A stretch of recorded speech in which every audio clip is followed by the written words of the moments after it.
Community School Board of Directors to order. The time is 6:47.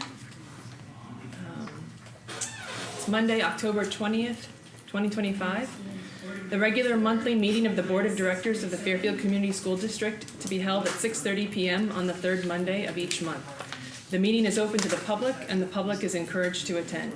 Time is provided in the meeting for public input. The mission of the Fairfield Community School Board of Directors is: we empower all students to achieve their highest potential through strong relationships, collaboration, and accountability. The vision of the Fairfield Community School Board of Directors is a destination district where we all belong, learn, and grow. Roll call, please. Got it. Mark Porter. Here. Ty Ward. Here. Christy Kessel. Absent.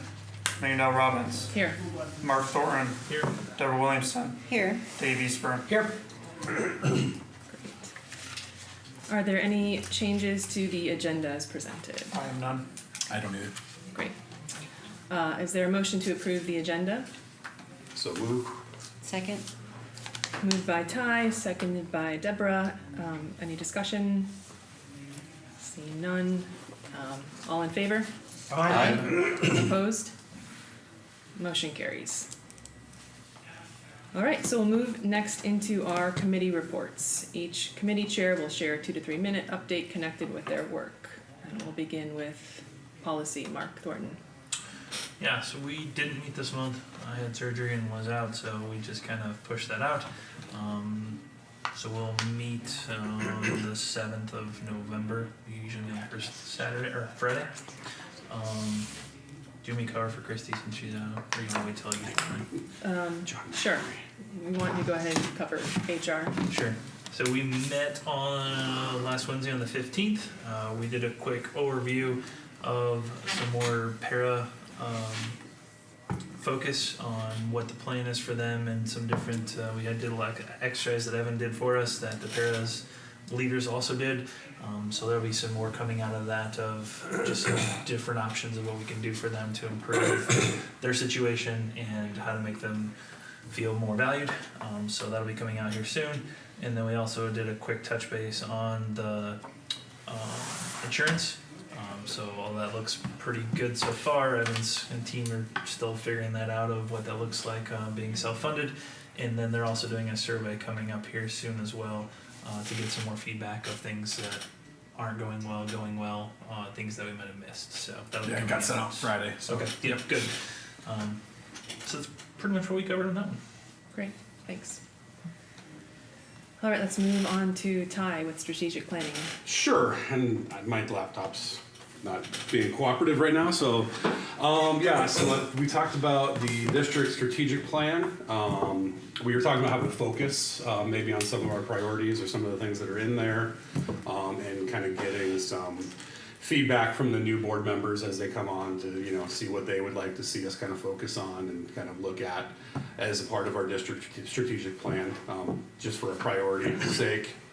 We talked about the bond vote. Obviously, that's a big part of what's going on in the strategic planning right now. The town halls that we just had one, and they seem to be going good. Could get more people to them. That's kind of the one big feedback. We always talk about getting more people here, more people informed about what's going on.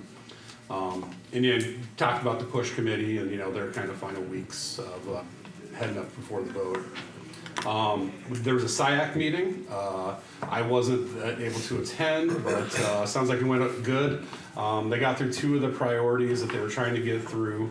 We'll continue that work at the next SIAC meeting. Zach's going to bring some tangible examples of what for the first 2 priorities. Yeah. Just really making sure that the SIAC committee understands what it is we're doing that aligns with the specific priority. So, yep. Then the rest of it, we just kind of talked about kind of moving forward with the strategic planning, just some of the other things that we could be focusing on and kind of talking about, AI, homeschool, all the different, expanding pre-K, all those kind of big idea things that, the district might want to look at. Ag Academy, that was a big one too. We talked about that for a while.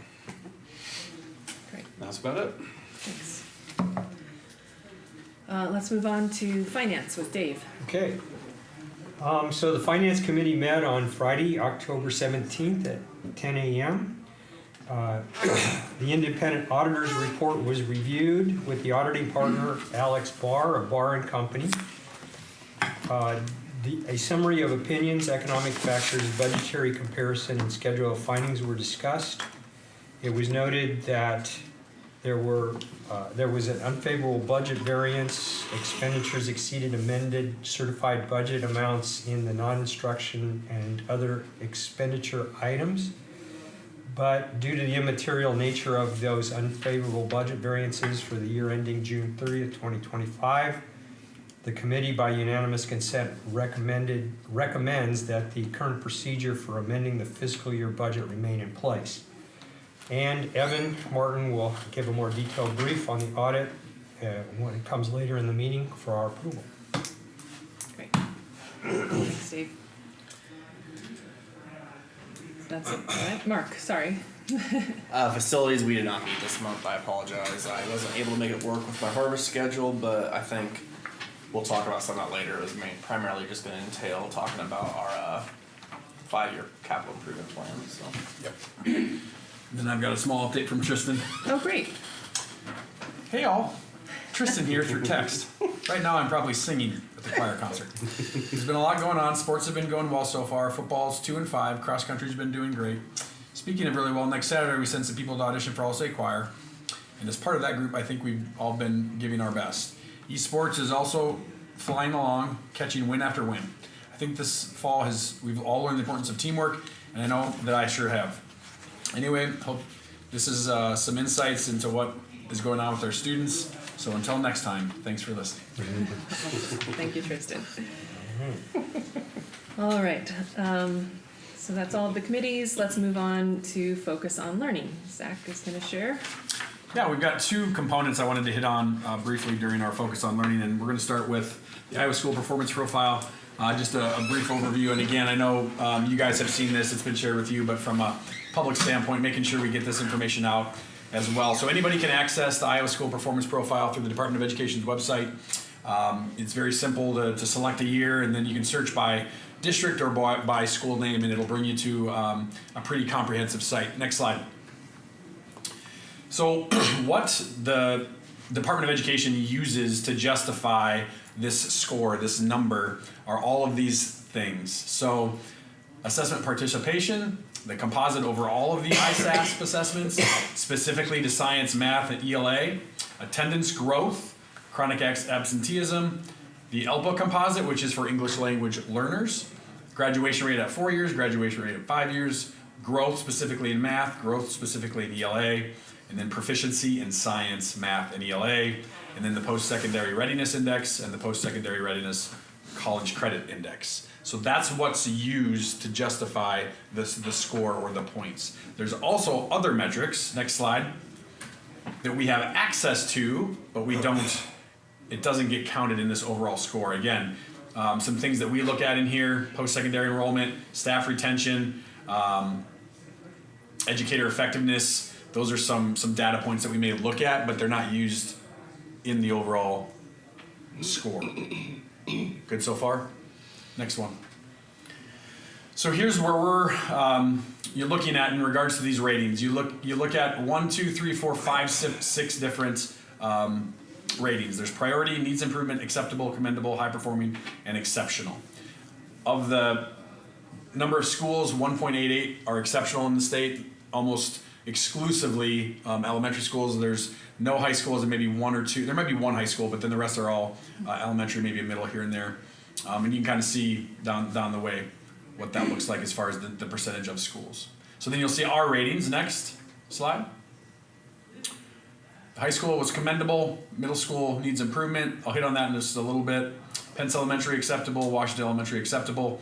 And the unique thing about this is Washington, since they don't give the ISASP, the data that is used is the 3rd and 4th grade ISASP data for Washington. Now there's other components obviously in those metrics that are very specific to Washington, but overall that's how that looks. Next one.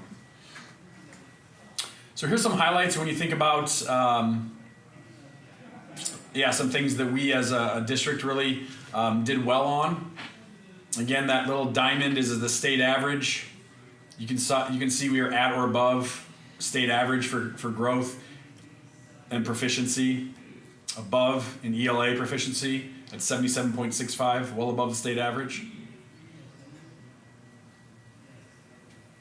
One that's not on here that I wanted to hit on too was the that ELPA one that I alluded to earlier. So if you think about the number of students that we have that are considered English language learners, our goal is to obviously get them to a spot where they don't need that service anymore or that support. And we had a really high number of students that were able to, it was just under 80%, which again was over 20 points higher than the state average of 58.38. Next slide. Those numbers there, are those for as a district? That's the whole district, Okay, yep. so that's all the grades. That's the whole district. Good question. Yeah, that's 3rd through 12th. So these were some takeaways that we had shared in a couple different ways already, both in-house and out-of-house. But one of the huge celebrations was seeing the high school overall composite score go from 52.65 to 66.02, earning that commendable designation. Again, the proficiency across all core content areas.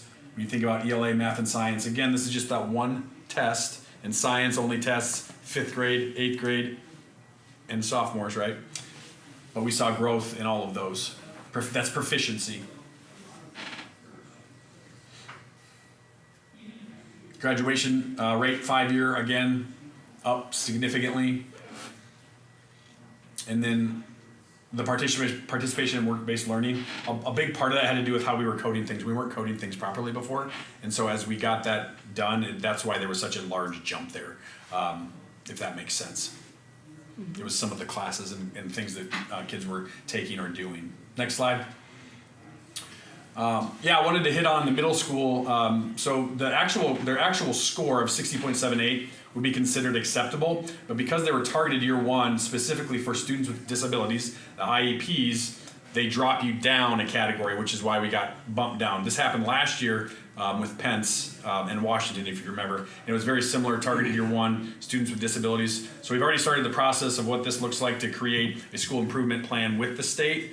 We actually have a workshop in November where we'll come back together, and then Carly will assemble a team that will actually work with the AEA to really create what's called the SAMI, which is this school improvement model to address the specific areas. So that's kind of what the next steps look like for the middle school. What I would say the middle school has been the most on top of like looking at this data, just because they want to get this plan going. We haven't dug in as hard or in depth at the other buildings yet. So yeah, questions specific to the Iowa School Performance Profile. One thing I wanted to highlight again, that ELA proficiency at 77.5 or whatever it was, 77.8. I mean that's really good, and our goal is to get to 85% by 2030. So. Question, Zach. Yeah. Have you looked at any comparisons with schools in our conference in Southeast Iowa? Any benchmarking schools? How do we compare in that way? Yeah, I think when you talk about comparing, it's kind of hard to say, hey, we want to compare to all these different schools to see where we fall. But as a person that likes to kind of see that, yes, I have done that, and it's pretty clear that we're by far, maybe not by far, but specifically with the NIA, we're higher than anybody within our region in Southeast Iowa, for sure in the Southeast Conference, and then our neighboring schools as well. Similar with science, math, we're pretty much about the same, and that's an area that we've already identified as a space that we need to continue to improve on. So, good question. Thank you. I think last year when we looked at this, because last year was the first year they did a lot of this category rating drop and all that kind of stuff. It wasn't the first year that they did that, they just changed it. So Okay. They changed the amount of points and numbers that go with each one of those metrics, if that makes sense. But I remember when I was doing a comparison with all the schools around us, I didn't see a high school that wasn't a needs improvement, I think everyone around us was a needs improvement, including us, right? Our high school was Our high targeted school, yeah. specifically for IEP students, Yeah. as was Pence and Washington. I just forgot to say that high school, yeah. And then around us, though, I don't think any of the districts around us, they were all targeted as well in the high school, is what I saw from last Okay, year. yeah, I don't remember if we had intentionally looked at that or not. Yeah. So yeah, I love the fact that we're not targeted anymore there. That's At the awesome. high school, yeah. Yeah, It's high really school. The next piece, unless there's other questions with this. The only question I had was the one that we're below the state average. Yep. I forget, was it math or Math. science? Math, Math. proficiency wise, right? I know it's hard to tie it all the way back, but is there looks at like the curriculum that we have or anything like that to make sure that we can try and get that up? I mean, I'm sure there's a whole plan, and it's hard to target one thing and say, well, it's our curriculum that's driving that down or whatever. Is there a specific action item, or you're still digging into that to figure out? Yeah, so what we've done for sure at the K4 level is not so much core specifically, but more on the intervention side during core. So we still have core, but as part of that block of time, that hour, we are intentionally grouping kids specifically that need more, let's say it's fact fluency, or what's the word? It's like being able to just answer, it's like fact fluency. It's just another word that I can't remember how to say it though. So it starts with an A. Yeah, and those are called out in the other report that you gave us, right? That Correct. they're calling us out. Okay. Yep. Yeah, makes sense. And that's the one we'll jump into next. Okay. And this one you all had access to electronically. I think I shared it with you. It'll be up on the screen as well. Next one. Sorry, John. The 2025 district update, the Google Doc. Oh, okay. Give me a second.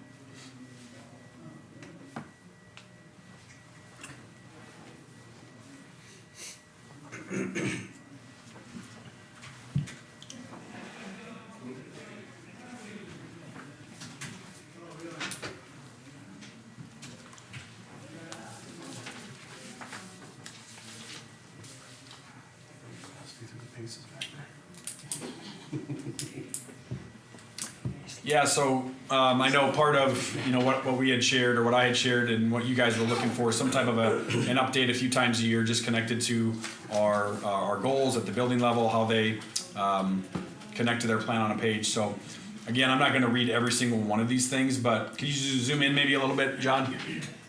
Like give me 150 maybe. You bet. Let me see if I can. Just go view, zoom. Boom. Yep, so the goals on the left, again, we've got two goals connected specifically to student connectedness and graduation. And then the third one was really more connected to our PLC process. So you can see there 22 current students that are in an internship, the areas that they're in, healthcare, construction, architecture, and then other career paths. We've got 19 kids enrolled for the second trimester and 16 in Try 3. Those will most likely go up as we continue to move forward. 71 kids in concurrent enrollment classes this trimester, 45 students in academies, 24 in online courses through Indian Hills, and then we've got 7 kids in AP online. Currently have 312 kids in fine arts or athletics. This does not include the clubs. We didn't get that. I'll have that information either in the winter update or sooner once we get it all compiled. The next thing column, just looking at what we're using data wise. Our student assistance team at the high school, one thing we identified was the number of dropouts that just haven't been connected because they could have dropped out at different times throughout the last 4 or 5 years.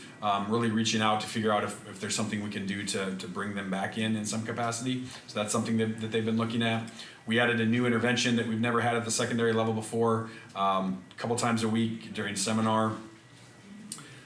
SMART goals teams, CLTs have created those, and for the most part the high schools are very similar, trying to prioritize all of the content standards by the 7th of November. We meet again on Fridays. That's part of our work, but that's what that's looked like at the high school. And then Leader in Me, again, kind of in year, I would say 2-ish. At the high school specifically, you can see again there's a piece of seminar we're using for that as well, connected to the seven habits.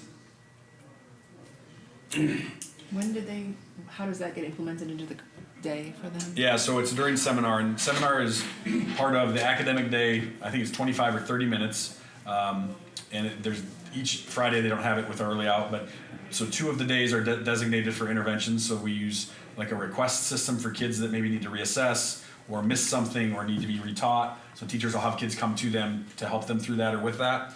And then the other days are specifically tied to Leader and Me lessons connected to the 7 habits. It's basically one of their periods. Yeah, that makes Yeah. sense. Just smaller and less time. So for the internship, Yep. 22 kids doing it, is it harder to find kids that want to do an internship or businesses that'll take them? I would have to ask to give you a full blown. I can definitely check. I would guess it's probably kids, but I don't know that for sure. And that data feels like a really nice point to talk to Donovan Group about and kind of put it out there somehow, and For sure. it makes sense to people when they see, oh, this kid is doing this internship, or, you know, Yeah. if we're able to do some of that. Yeah, I think that'd be a pretty easy step. I think it's a pretty easy thing for everyone to rally around too. It's pretty awesome. Good on the high school. Jump to the middle school. I think it was the second one down there, John. Again, we have 3 goals that directly align with our district goals. 100% of students growing, a sense of belonging, and then middle school, similar to the high school, also has that goal that all of the standards will be prioritized and articulated clearly. So the data that's here is all proficiency data. So this is based on the tests that we use, both MAP and CBMR at the 5th grade level and 6th grade level.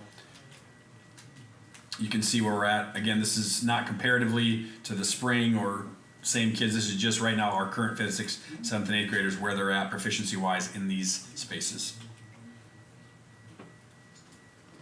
And there'll be data on this at 3 points during the year? Yep. Okay. So then the winter will see exactly, it'll be a similar document, probably add a comparison so you can kind of see what that looks like when we share it.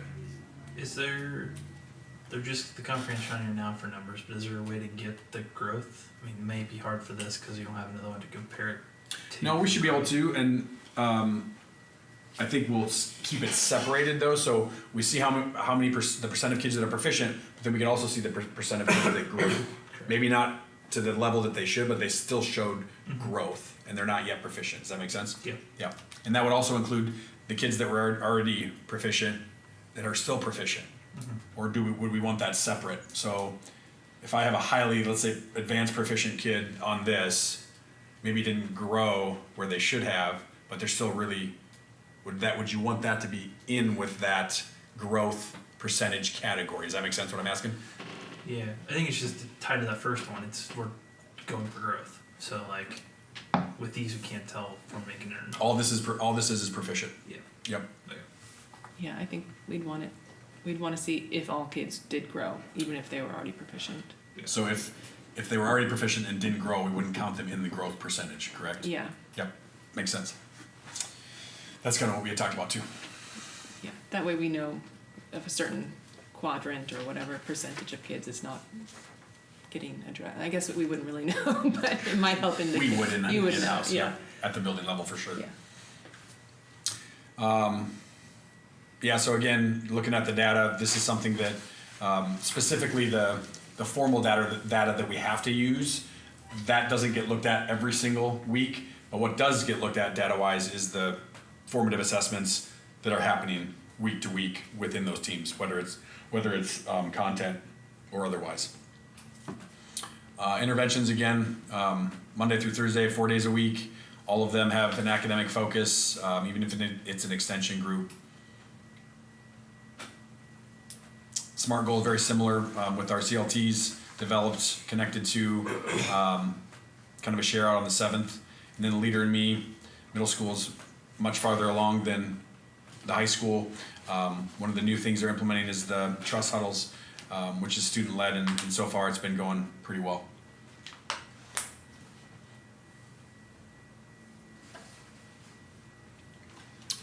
Any other questions connected to the middle school?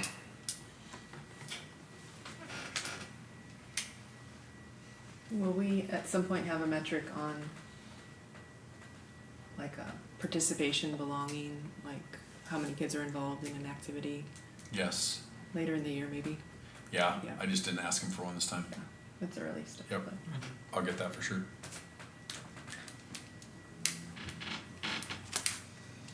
Pence,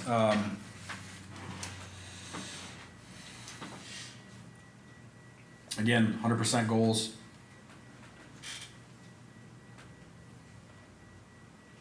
If we look at the data specifically with, there's the word I was looking for, see it?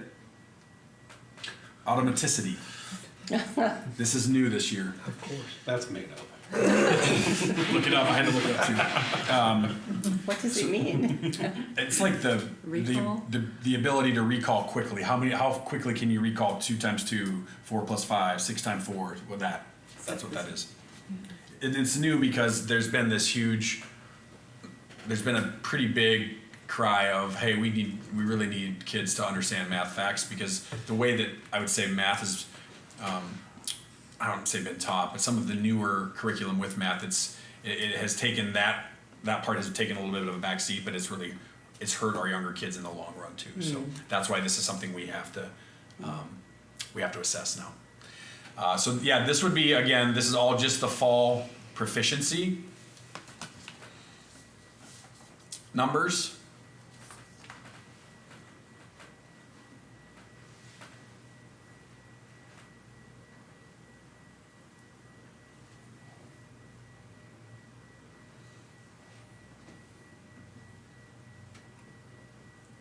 And then this is not and/or, this should just be growth, sorry. I wanted that separated. So this would be from the spring to the fall, the percent that grew. So even with that time off, what was the percentage of kids that grew? Does that make sense? Yeah, that'll be different, you know, that summer gap versus like a growth from Fall to winter. will be Correct. a different.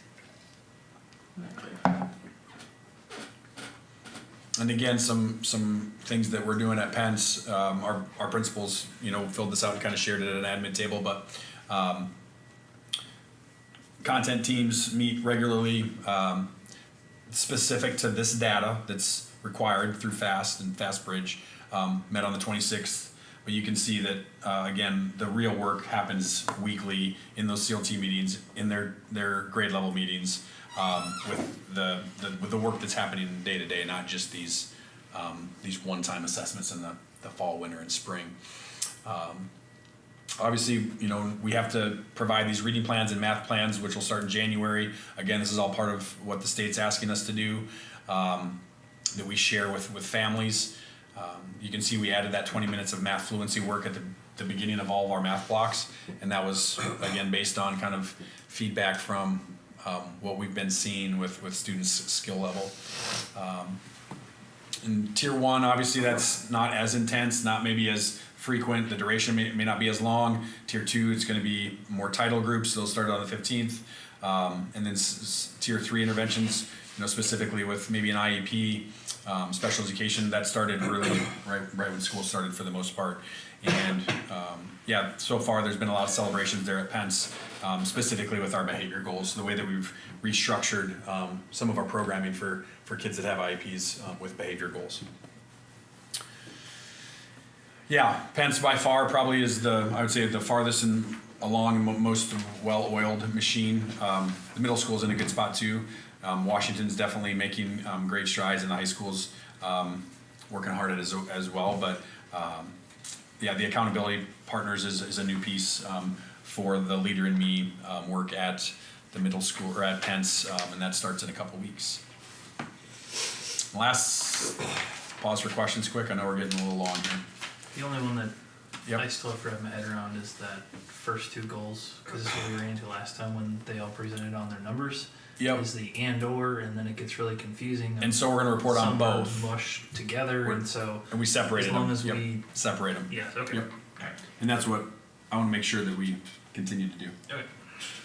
So, question on Pence, Zach, or Mr. Weigel. So, you've intimated, there more detailed plan, a lot of effort, a lot of growth at Pence that we've noted. We know now that Mrs. Jones is taking a step back for, what's the succession plan to keep this going? Yeah, so with her absence, starting the end of this week on Friday, I'll step into more of a day-to-day operations, just support standpoint. Our instructional coach will really take the lead on the majority of this work connected to the plan on a page, strategic, the goals, and she'll continue to do that. She's been heavily involved in that with Mrs. Jones, but I'll probably be a part of some of those planning meetings and communication as well. So essentially, I'll set up shop there every morning. I'll come here, check in, and I'll get there by 7:30, hopefully to be there for at least the first hour or two, and then kind of, you know, based on the schedule with different meetings and things, I'll be jumping around. But ultimately, that's our plan as it sits currently. So To keep this momentum going. yep, Okay. Thank you. yeah. Yeah, and then Washington, really, you know, from a data standpoint that we report out on is, again, fast with reading and math. These are the current proficiency levels for them.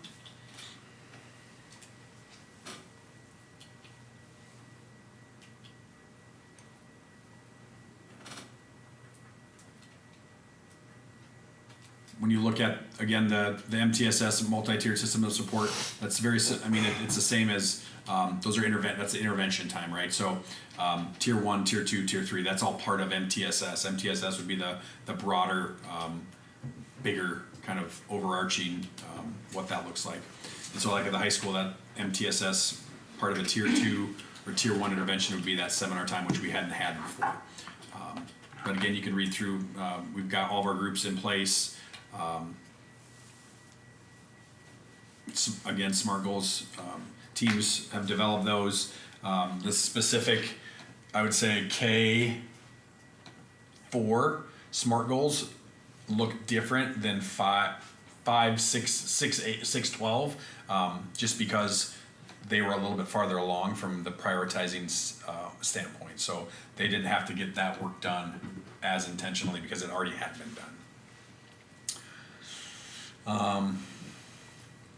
Yeah, and then they've really jumped in with Leader and me as well, using feedback from that survey that they gave last year to really continue to align their building-wide goals and leadership teams with our plan on a page. So. And how are we going to measure number 3, the connection to a trusted adult? All that we've been using is a survey that our school counselor gives, and it's really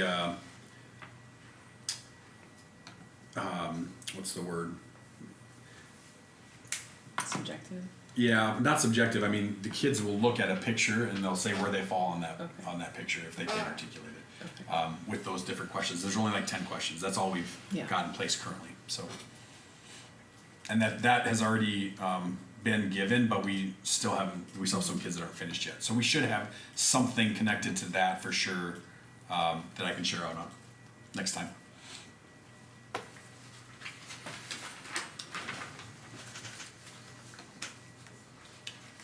Thanks, John. Next month, we'll have our instructional coaches here for Focus on Learning. They're going to share just a couple of different things with you guys specific to their role as it sits and how they support teachers, and then some of the work that they've been leading and being a part of. So they'll be here next month. Do you think we could also have attendance for the first trimester at some point too? I know we were tracking that last year, but Yep. it's not exactly on the goals. 14th, is that the last? I think that's the end of the So first maybe, trimester. maybe December. We might be able to get it by that. I mean, we should be able to. Okay, cool. Yep. Thanks. That was great. Thanks, sir. You bet. All right. Moving along to our consent agenda. Do I hear a motion to approve the consent agenda as presented? So moved. Second. All right. It's been moved by Dave and seconded by Mark Thornton. Any discussion? All in favor? Aye. Opposed? Motion carries. Moving along to public participation. Do we have any public participation tonight? No participation. No participation, so we'll move on to new business. New business 7.1. Do I hear a motion to approve board policies at the second reading? So moved. Second. Moved by Mark Porter and seconded by Ty. Is there any discussion on the policies at the second reading? Is there anything here we need to be mindful of, Mr. Thornton? No, just some minor tweaks and some revamps on nothing crazy.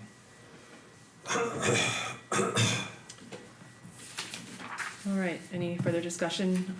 All in favor? Aye. Opposed? Motion carries. Okay, 7.2, do I hear a motion to approve the fiscal year 26 capital improvements project as presented? So moved. Second. Moved by Deborah, seconded by Mark Porter. Any discussion here? You want to get into this a little bit? No? Just what it is. Any questions? Can you fill us in, Evan? Yep, I'd be happy to. Let me pull it up. So the summary page looks very similar to last year. I don't want to go too in depth of that, but that's just all of our recurring costs. You know, that's our websites, that's our firewalls, that's our landscaping, our marketing, so forth onward. So that didn't really change a whole lot this year. But some of the things I wanted to kind of highlight for FY26 is I think the Apple lease was probably the only thing that wasn't on there from years in past, correct? Or did we have one then too? there was one Okay. because it expired and then I just put in the new Perfect. dollars amount. So the summer page is all updated with the new dollar figures with all the renewals. Sweet. Relatively the same. But what I really want to take a few moments to get into is the FY26. We call them summer projects, but not all of them are going to be summer projects. So in front of you, you'll see items highlighted orange. So that falls below the kind of $10,000 threshold. Those are projects that we can be doing throughout the year. So some of the things on there are some seamless gutters, some repainting. A couple of rooms need some new carpet. It's just kind of unfolding at Washington Elementary. There's some brick breaking off of some of our brick buildings, so that's going to get replaced throughout the year. And one of the big projects that Matt Tyler, our new director of operations, identified that he really wants to complete is making sure all of our water fountains now have the bottle fills on it. There's some different grants that we're still looking at. A lot of times, Delta Dental of Iowa comes out with grants. They get 1 or 2 a year. That's how we've been currently doing it, but he really felt it was time to make sure all those are up to speed. So he's gonna be working on that throughout the year. Different from the last 5-year capital improvement plan that you guys approved last year, or some changes were highlighted yellow in this document. So those are some things either moved up or found additions. So a new school sign at Washington. So if you're driving towards Washington, as you can see, like the middle school has a sign up front, the high school has a sign up front, Pence has a sign up front, Washington's on the side behind the fence or by the playground. So we really wanted to find a way to make sure everyone knew that was a elementary school there and just kind of highlight where that location is.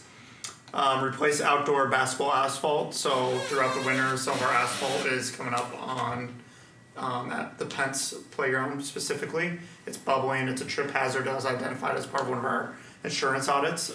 So Matt thought it would be great to get that done this year. An asphalt walking path. So if you remember around Pence, there's that dirt track that the kids run around, and it's used all the time at recess. We thought it'd be really nice to put like a walking path around that, or asphalted or rubberized track to have the kids have a more safe spot and not have to be constantly pouring gravel. So those are some of the big changes at Pence. And then the only big change at the high school is we were having some water treatment issues or testing that he's done, and we need to install a new water treatment system.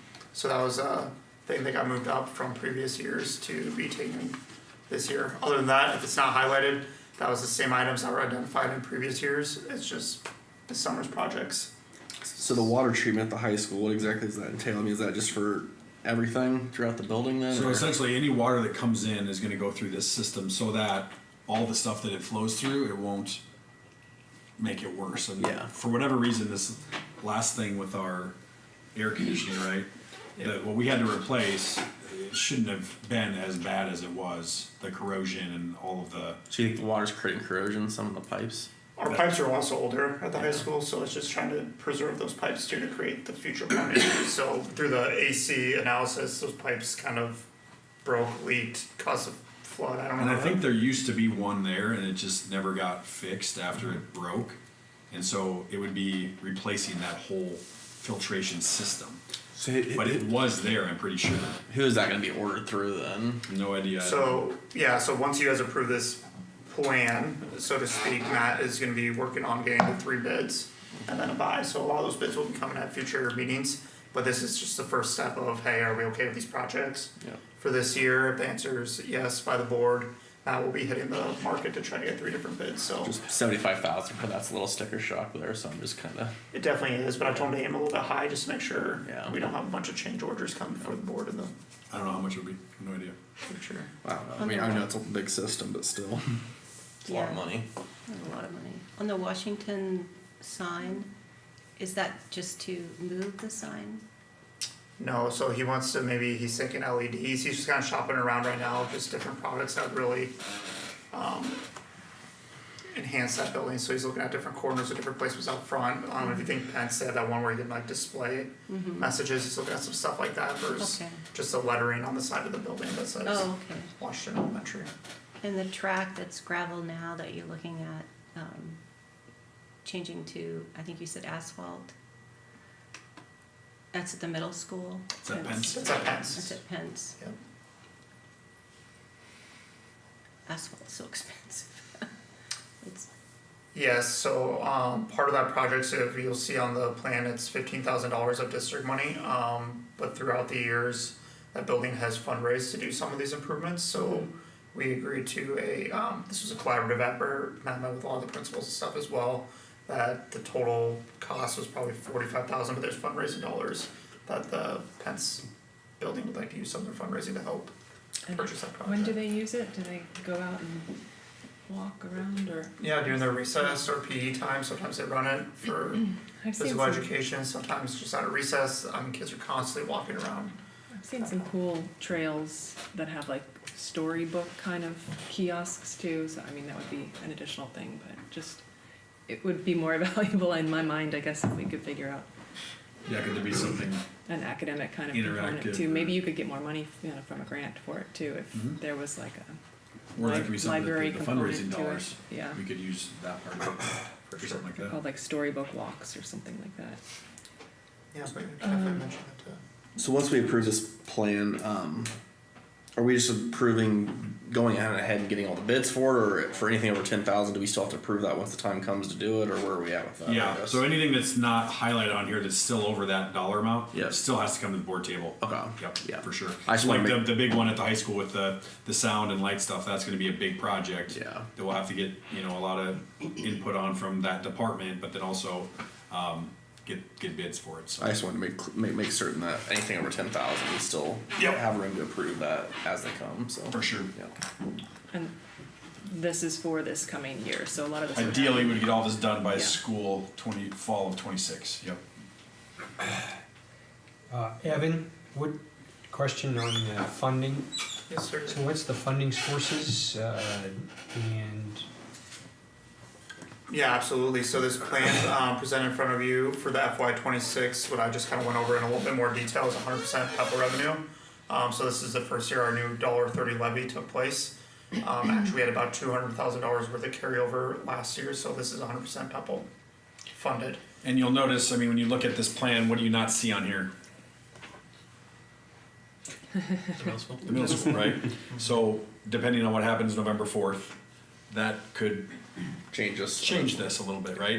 And do we look at that save bond right away capacity to get after some big projects at the middle school and renovate like heck over the next, year and a half, 2 years? Do we use some of the PEPAL for that?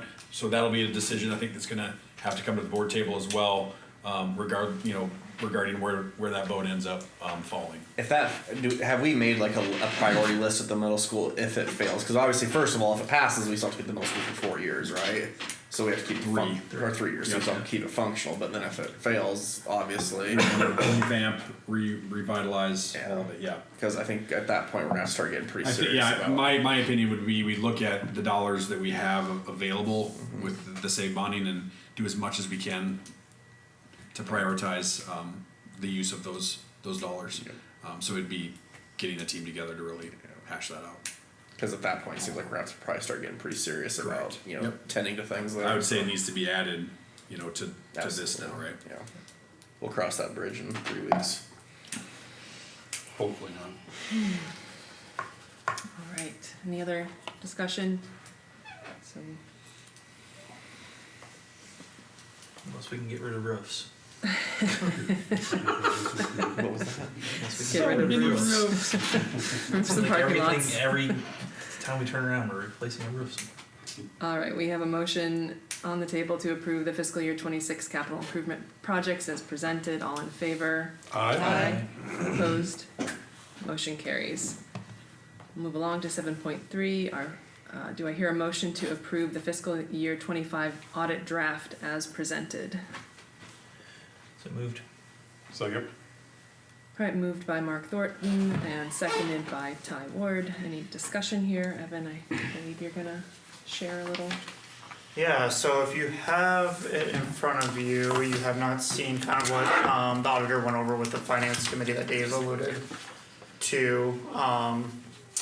When did we meet? Friday?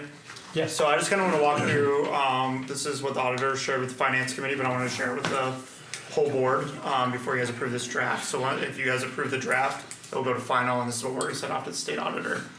So the first page in front of you, it's the independent auditor's report. So what's highlighted yellow is the type of opinion you can get for a fiscal year audit. So we received unmodified opinions across the board, which is the highest rating you can get for a fiscal year audit.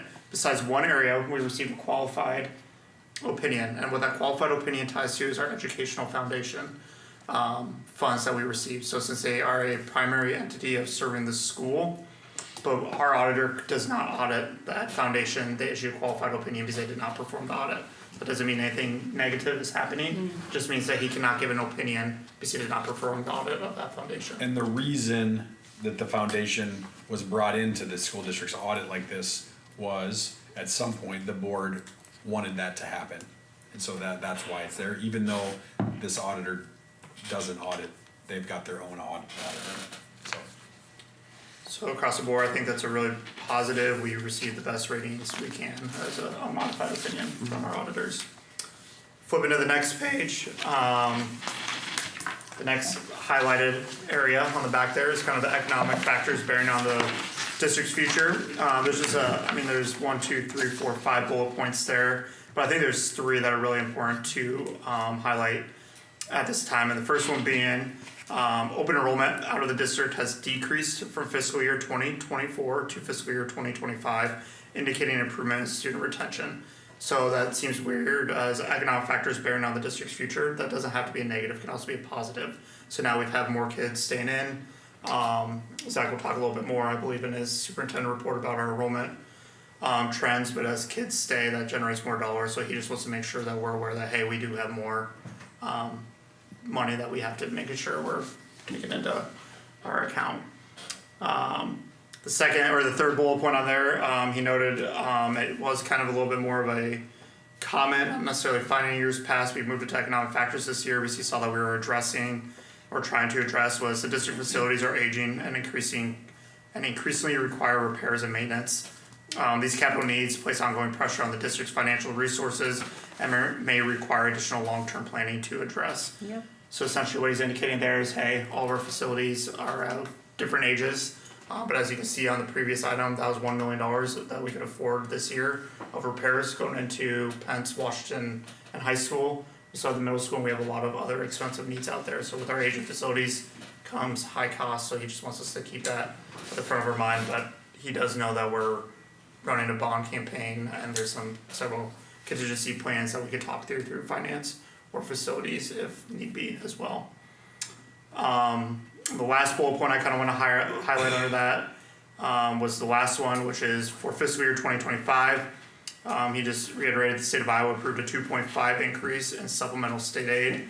However, this rate falls below the National Consumer Price Index, increase of approximately 3%. He also saw our budget forecast ties to 3%, so he's not really nervous, but he wanted to make it aware that the state gave us 2.5% new money. CPI is currently at 3%. Just the law of numbers that just doesn't add up, so he just wants to make sure we're not going to get into a fiscal cliff in the future and that we're forecasting properly. Again, the forecast model is not part of an audit, so that's why that becomes a factor of. Yeah, and just reminder how we are forecasting what we're using. Yep, so we use 2% SSA in our forecast model and we use 3% increased expenses. So we got 2.5 last year, so that's additional money that we weren't planning in the forecast. And we did increase everything by 3%, so our forecast model should still align, but again, the auditor does not see what we're forecasting, just wants to make us aware. Kind of the last area, or last couple areas I wanna highlight, so if you go to page 68, it's the summary of independent auditor results. Again, there's A through G, so ones that I kinda wanna touch base on, the first one being, well, A was unmodified opinions, but I highlighted that on the first page. But item number B, it reads, no material weaknesses in internal control over financial reporting were disclosed by the audit of the financial statements. What that means is our internal controls, our segregations of duties, had no material weaknesses. He did inform us, correct me if I'm wrong, Dave, he said about 82% of the schools in the state of Iowa are receiving a comment or finding on that, but we were not one of those schools this year. Last year we did have that comment. As you know, we had to make that audit adjustment, so we did rectify that issue. So I want to publicly thank you guys and everyone else that helped us get to that segregation of duties and that material weakness taken care of. Second one, it kind of reads the same as D. No material weakness and internal control over the major program were disclosed with audit of financial statements. So that means that's the transfers of funds, that's your actual dollars they're thinking about. So first one, segregations of duties, how we allot the jobs of all of our staff, the accounting department, HR, teachers. This one's more tied to funds. So there was no weaknesses in save dollars getting transferred to general fund and not getting transferred back. General fund getting transferred to save, not getting transferred back. In fact, we had no interfund borrowing that was near this year at all. So there's no weaknesses in that accounting process. So again, last year we had a comment / finding in that category, so we had no material weaknesses this year. So that's a big thank you to everyone that helped us get to that spot. And then there, F is another big one. The audit did not disclose any findings which were required to be reported in accordance with the Uniform Guidance Section 200.516, which is a legal term of he's not going to be essentially having to call on state auditors, getting a second opinion, getting a second audit, having something on the federal level that would have to come in and relook at us for a mishap of something we're doing on the county side. So none of those findings have to go to a higher source. They should be able to take his opinion and get it published in accordance to law. So that was kind of the independent auditor results that I want to highlight. And the last section is right on the back of that, is we did have one finding. Dave alluded to it. So if you guys remember in May, we did a public hearing about amendment before the board. The auditors look at it by line item, not total budget. So we did not exceed our total overall general fund budget, but we did by 0.008% exceed our non-instructional category and other expenditures. So that means is we did underspend in instruction, but then we slightly overspent by 0.008% on a $29 million budget in these other categories. So he went by line item, so he has to highlight that in there. As we talked about that pretty substantially in finance, as Dave alluded to, our current amendment process seemed fit by that finance committee. So I will plan again in May to bring any amendments if needed before the board through that proper avenue. Those are the big things I really wanted to highlight on the audit, but I'm open for any other questions. I would just to highlight as well, if you look at IVH 25, the certified enrollment, there was a variance in the certified enrollment that was understated by 3. So what that equates to is we'll actually have to add that on to this year's certified enrollment. So we were already plus whatever 3.35, then it'll actually look like we're plus 6, which those 3 were from the year that we just stated, and then down to the supplementary weighting as well. That data was overstated by 1.113, so that'll also be an adjustment on certified count 2025. And that means that we will be getting more dollars tied to those. For the understated, yes, for that 3. For the overstated, that 1.113, that would be, 10, that'd be the other way. Like overall, we're ahead. Right. Correct. How to. So I'll take any year understay or needing more money coming to us than having to return money back. So, and that's very, very common. Kids moving out so quick, or you just missed someone on account. Or a district may have had it coded incorrectly, and when they go through the whole process, yeah. Is there any questions on that audit? All right, yeah, it seems like a great audit, so thank you, Evan. Yeah, I'd like to say great job. Yeah. Thanks for giving us such a clean audit. I'd like to say, I was gonna say this in my highlights, but I wanna commend both, as the finance chair, I wanna commend both Zach and Evan for their work. We had some serious material weaknesses at least 2 years ago, and they showed up again this time. All those have been corrected. And we can be very confident that the financial statements and the financial reporting that we get reflects the actual financial position of the district. And we can make quality decisions based on that. And so I was very pleased meeting with the auditor and having unmodified opinions in all those areas is very, very, very good. So thank you very much. Thank you. All right, so we have a motion on the table to approve the fiscal year 25 audit draft as presented. All in favor? Aye. Opposed? Motion carries. All right, do we need to take a short recess? Should we So we move need to get into into, closed move session, into then it we'll call first? recess, Okay, I just yeah. wanted to double check. All right, do I have a motion to enter closed session in accordance to Iowa Code 21.51A to review or discuss records which are required or authorized by state or federal law to be kept confidential or to be kept confidential as a condition for that governmental body's possession or continued receipt of federal funds. So moved. Second.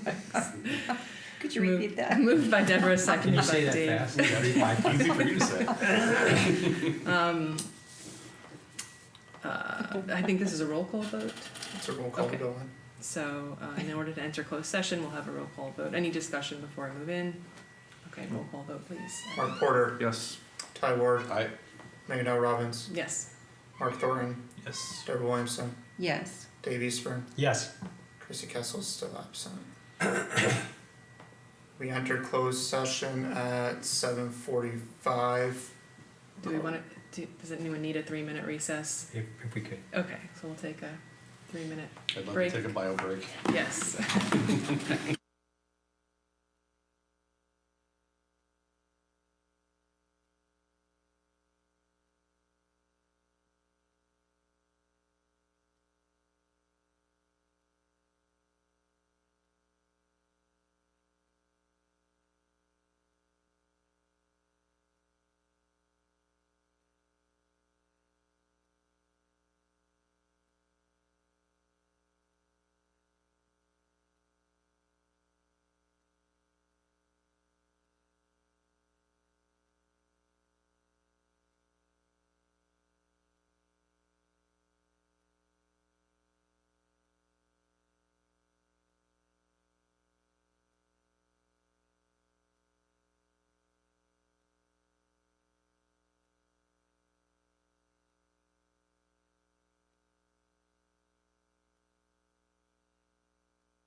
All right.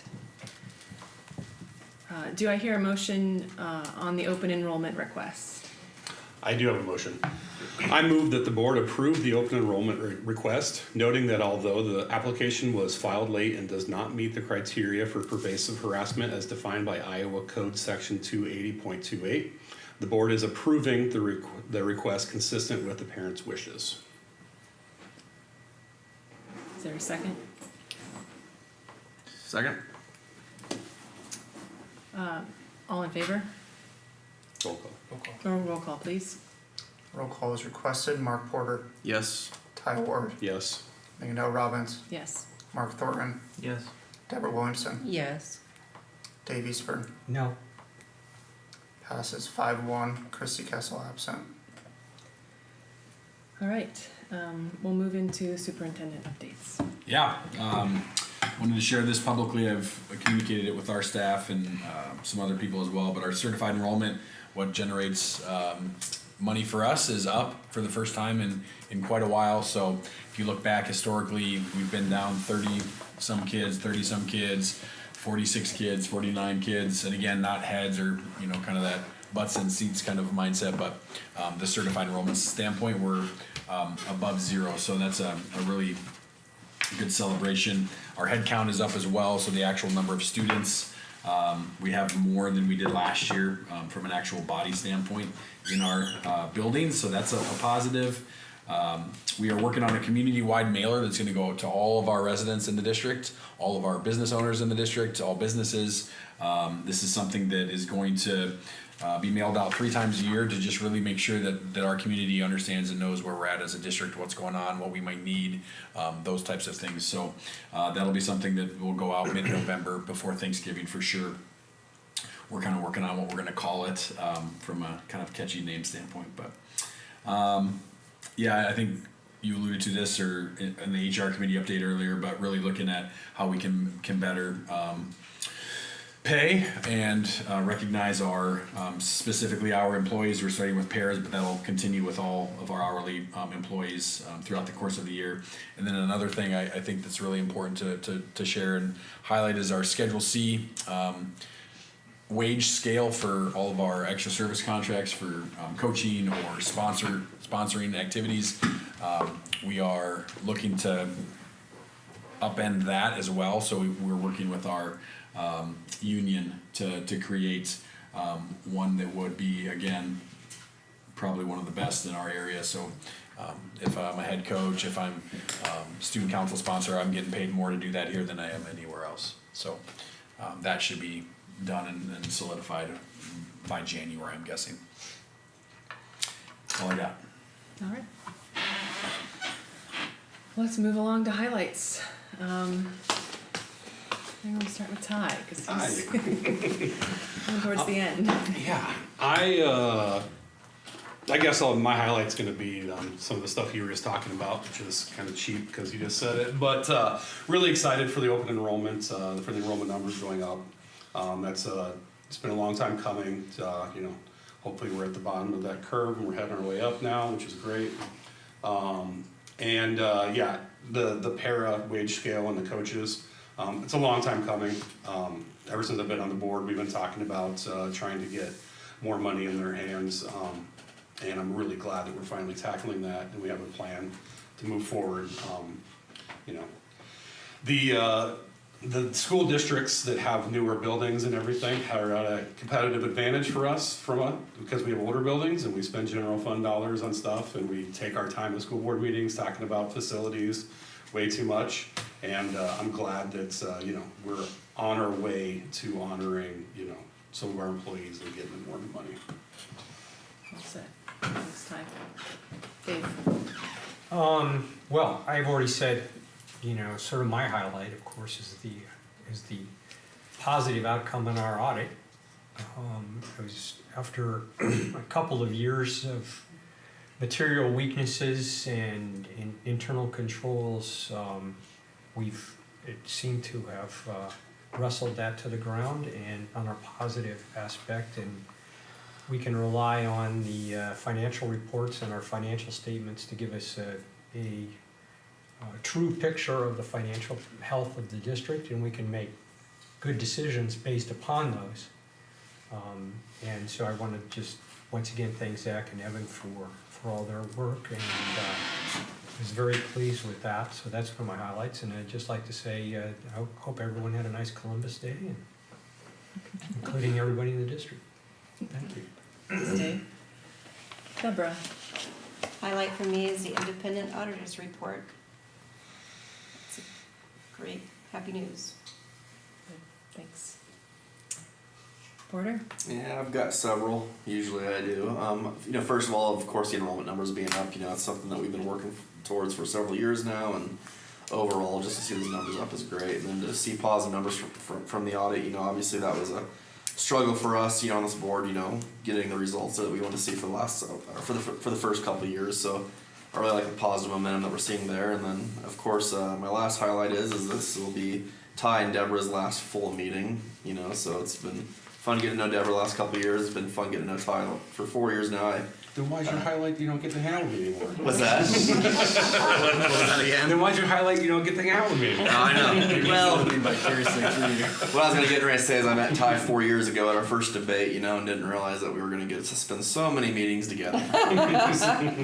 And while it is the last meeting of my current term, as long as I can muster together a few votes here in November, it sounds like I'm at a pretty good chance of being on here for another 4 years. So I'm halfway through, as long as I stop at 8. So. Thanks. Mark Thornton? I'll go back to the start of the meeting with the Iowa Performance, whatever that site is called, seeing some of the increased results there. At the same time as we see some of those increase, I think it's a challenge for the board to understand some of our goals to continue to make that go high. So to understand what all of that other report that Zach gave us for the building's goals, so we can get our head around the quick check-ins to know, do change need to happen, or does it look like we're on the right trajectory? So yeah, just continue to improve our kids' scores. Yeah, I can't think of anything new to say. So again, thank you, Zach and Evan, for the unmodified opinions from the auditor. It's great news that we're looking really good there. And then I really appreciate just, having such a focus on learning where we're seeing, improvement, and we're starting to know what to look for more, which I feel like it took a little while to get there, and it's tied to our strategic plan. So it just feels like things are coming together in a way that is, really forward moving, and will be that destination district. All right. Do I hear a motion to adjourn? So moved. Come on, Deb, second. Second. All in favor? Aye. We are adjourned. Thank you. Thanks, everybody.